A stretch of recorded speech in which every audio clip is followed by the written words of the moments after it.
మన సాంప్రదాయంలో నాగుపామును దేవతగా భావించి పూజించడం ప్రాచీన కాలం నుండి వస్తున్న ఒక ఆనవాయితీ. ఆ ఆచారం కారణం చేతనే చాలామంది నాగుపామును కొట్టడం కానీ కొట్టించడం కానీ చేయరు. దాన్ని పెద్ద అపరాధంగా భావిస్తుంటారు. నాగుపాముకి ఎటువంటి హాని కలిగించినా అది మనకు శాపంగా మారుతుందని, ఆ దోషం మనకు తరతరాలుగా వెంటాడుతుందని చాలామంది భావిస్తారు. అలాగే తెలుసో తెలియకో తమ వల్ల నాగజాతికి ఏదైనా అపరాధం జరిగి ఉంటే ఆ దోషం తొలగిపోవడం కోసమే సుబ్రహ్మణ్య షష్ఠి రోజున అభిషేకం వంటివి చేయిస్తుంటారు. భారతదేశంలో నాగదోష పరిహారం, ముక్తి పొందడానికి కొన్ని ప్రసిద్ధి చెందిన పుణ్యక్షేత్రాలున్నాయి.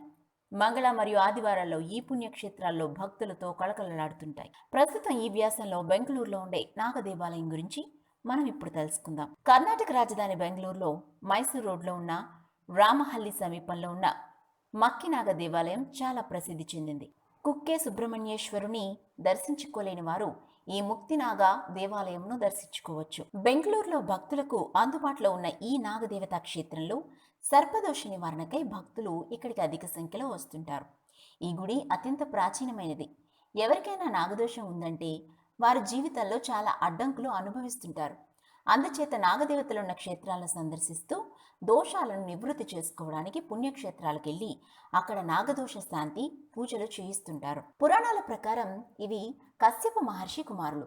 నాగసర్పాలు గరుత్మంతుడు బద్ధశత్రువులు. కశ్యప మహర్షికి 21 మంది భార్యలు. వారిలో ఒకరు దక్ష ప్రజాపతి యొక్క కుమార్తె వినీతను వివాహం చేసుకోవడం వల్ల వీరికి జన్మించిన పుత్రులు గరుత్మంతుడు మరియు అనూరుడు. అలాగే కశ్యపునికి కద్రువ వలన నాగులు జన్మించారు. కశ్యప మహర్షికి గరుత్మంతుడు మరియు అనూరుడు, వీరితో పాటు నాగులు సంతానంగా కలరు. వీరికి 2 భార్యలు. ఒకరు దక్ష ప్రజాపతి యొక్క కుమార్తె వినీత, రెండవది కద్రువ. వీరిలో కద్రువ నాగులకు జన్మనివ్వగా వినీత గరుత్మంతుడు మరియు అనూరుడికి జన్మనిచ్చింది.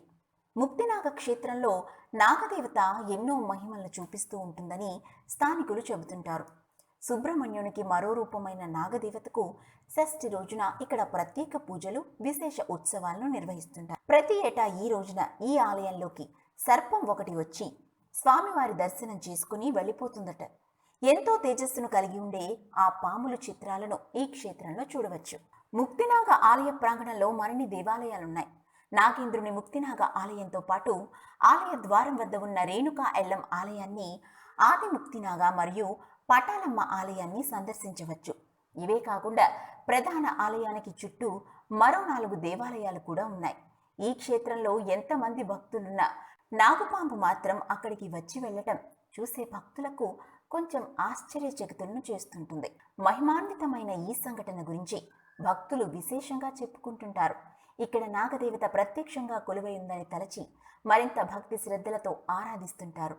మరో విశేషం ఏంటంటే ఇటీవల కాలంలో ఈ క్షేత్రం అత్యంత ప్రాచుర్యం పొందింది. ఈ దేవాలయంలో ప్రధానంగా ఉండే సర్పదేవుని ప్రతిమ సుమారు 16 అడుగుల పొడవు ఉంటుంది. ఇది మన ఇండియాలోనే అత్యంత ఎత్తైన మోనోలిథిక్ నాగదేవతా విగ్రహం అని చెప్తుంటారు. మోనోలిథిక్ నాగదేవతా విగ్రహం అని చెబుతారు. ఈ నాగదేవుడి శిలా విగ్రహం ఏకశిలా విగ్రహం. ఇంత ఎత్తైన నాగదేవతా విగ్రహం ఈ ప్రపంచంలో మరెక్కడా లేదు. If you like the video, please like us and subscribe Tollywood Nagar.